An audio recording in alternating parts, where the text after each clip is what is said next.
Here's the scenario. You're all dressed up, you're ready to go out. You say to your friend, make sure you get a picture of me tonight, please, please, please. Yeah, sure.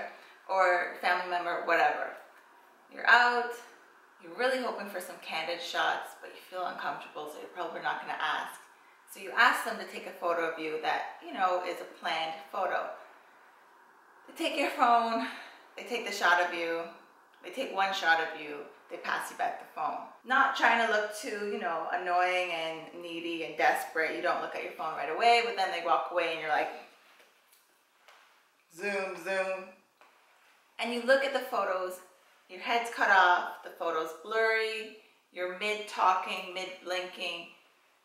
Lighting is crap. It just doesn't look good. We've all been there. We've all been there. What we need to do is come together, plan out the shot before they even take it so that you can execute the shot without them having to be a professional photographer.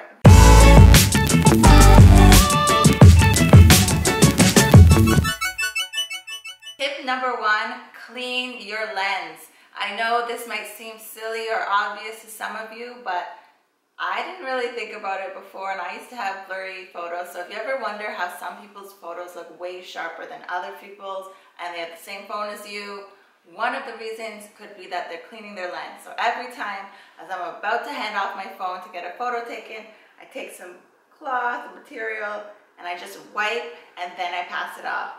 And that was the wrong side. That's if you were taking a selfie. You actually want to do the outer side when you're having a photo taken by someone else. So over there, wipe it off, because it can easily get blurry just knocking around in your purse or your bag, or as you're carrying it, your fingerprints, whatever.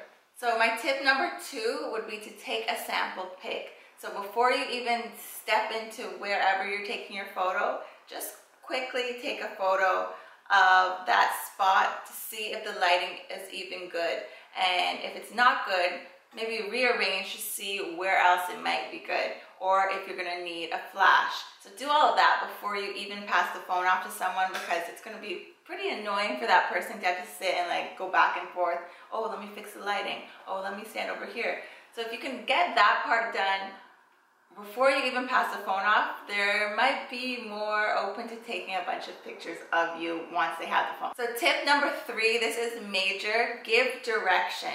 When you pass your phone off to someone and take a photo of you, they likely don't really have the same vision as you, or they're not really as interested or eager to get that shot that maybe you are. So you have to give them direction, and people generally want direction. So what I do is I'll say, okay, waist up, or I'll say, make sure you get my shoes and my head, whole body. One major tip I like to do is say 20 shots. 20 gives you a really great range to work with to go through and see what pictures you like. If you go overboard, it can get really overwhelming to edit down your favorites, and nobody, typically speaking, likes to post a whole bunch of the same photo. So don't go overboard anyways. 20 shots, you've got to get something you like in there, most likely. So what I like to do is tell my husband to say go every time he changes, every time he takes a new picture. Otherwise, you just don't know what you're doing, and you could just be like making the same kind of face or blinking when it's not necessary, you're wasting a shot kind of thing. So what he'll do is he'll hold it up to me and say go, and then I'll move, position, go, move, position, go, fake laugh, ha ha ha, go, go, go, go, haha, fake laughing, go, go. You get it? Keeping with the giving directions, sometimes I like to say, okay, can you stand back a bit? Because when you stand back, it's usually more flattering. When you're really close to the camera, keep in mind that things that are closer to the camera tend to look bigger to the eye. So, for example, if you're taking a photo and you have your legs crossed, and your foot is the closest to the camera, your foot's going to look massive. Also, if you're standing on an angle to the side and you know that side view is very close to the camera, you're going to look a lot wider than you may be in reality. If you want to look taller in photos, I always suggest have the person stand back and down, so they're going like this. They're leaning up towards you. So they might be like scrunching down and leaning up like this to take your photo, and you're gonna look a lot more lean and long. If the person's standing really close to you, it kind of shrinks your body and you'll look a lot shorter than you might be. I, for example, am 5'9", and it can be really confusing in photos. If the photo's taken too close, I can look like I'm 5'2", but if it's taken, you know, at a great distance or great angle, I can look like I'm 6'2". If you're taking photos outside and it's really sunny, a great tip that I was once told when I was taking photos outside for this campaign is to close your eyes, and then when the photographer is ready to take the photo, they'll say go, and then you open for that shot, so you're not squinting all the time. And of course, if you're having friends or family take the photos for you, don't feel shy, just tell them to remind you to suck in your stomach, check if you have lipstick on your teeth, or if your hair is out of place, or if you need to, you know, get the volume going a bit more. Those little things that if you had a stylist, you know, styling you, they'd tell you, but just let them know that you don't mind them giving you those little tips, because it's going to make the photo better for you. Or if you have a tag sticking out at the back, just ask them to, you know, do a once over when you take the photos, because there's nothing more annoying than going back and looking at the photos afterwards and there's just one thing bothering you in every photo. Number 4 is to know your angles. So if there's parts of you that you would love to accentuate, make those a focal point of your photo. And if there are parts of you that you want to hide, make sure you position yourself so that those aren't as obvious and as much in your face. So for example, if you have a bit of a tummy and you don't really want that showing in the photo, make sure that when you pass off your phone for them to take a photo of you, you're not really positioned, you know, completely to the side where you're going to see a tummy, but more to the front, because it kind of flattens the front of your tummy and it's not as obvious. Or you're standing in a position that, you know, isn't going to be showing the tummy as much, ha ha ha, stuff like this. So an example for me, whenever I take group photos with people in the past, I always used to hunch down if I was the tallest person, because I always felt like I didn't want to be the giant in the photo. So I would like scrunch down to go beside the person thinking, oh, this feels cute, looking cute, two different things. A lot of times I see the photo in the end and I just look like, you know, a hunchback. It doesn't look flattering at all.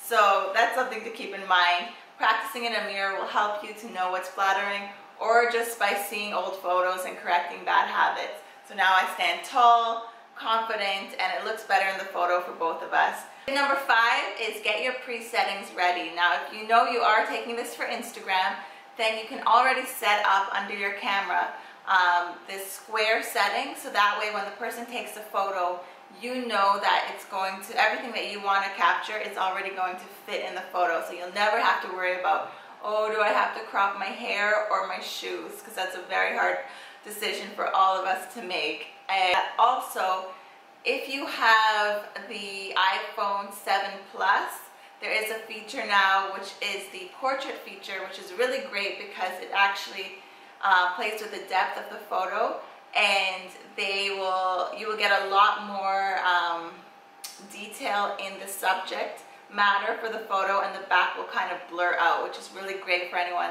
posting sort of like bloggy sort of photos for Instagram that you just want to take with your phone. Then make sure you check out the portrait option. Number 6 is find your lighting. So natural lighting is always the most flattering, and if you're purposely setting some time aside to take photos for Instagram, whether it's to show outfit photos or whatever it is, vlogging, whatever it is, then you may as well set a time that is going to be the best lighting you can possibly get. So in case you don't know what the golden hour or magic hour is, I'm going to read you the definition. So in photography, the golden hour is a period shortly after the sunrise or before sunset, during which daylight is redder and softer than when the sun is higher in the sky. So what I like to do is go onto a website called golden-hour.com, and you can type in where you are located, and it will tell you the best time to take your photos at sunrise and sunset. So this is really great because you have 2 opportunities to take photos in the day, or if you're a morning person, you can do it really early, or if you're an evening person, then you can do it later in the day. And these photos typically turn out really, really flawless. I can show you guys some examples I've taken purposely during this time where I've had my photographer, aka my husband, who is not a photographer, take these photos for me. Number 7 is how to pose. I think if you want to try and get a variation of poses in a matter of seconds when you pass off your phone to someone, let them know you might look a little crazy, but you might do some fake laughing or fake walking, which is pretty much just laughing when you're not really laughing at anything. But odds are you might start laughing at yourself because you feel ridiculous, but it is a lot more flattering in photos than just standing there and going cheese most cases. So just going like ha ha ha ha ha ha ha ha ha. Sometimes I play with the hair. And I'll insert some photos showing you my fake laughing in some photos. I also like doing the fake walking, so you're just taking a little space that you want your frame to be, that you want to be in the frame for, so you've already pre-approved the background and you're just kind of walking back and forth. So you're pretty much just walking, but you have the person taking the photos taking a whole bunch of consecutive snaps so that they get the walk-in action.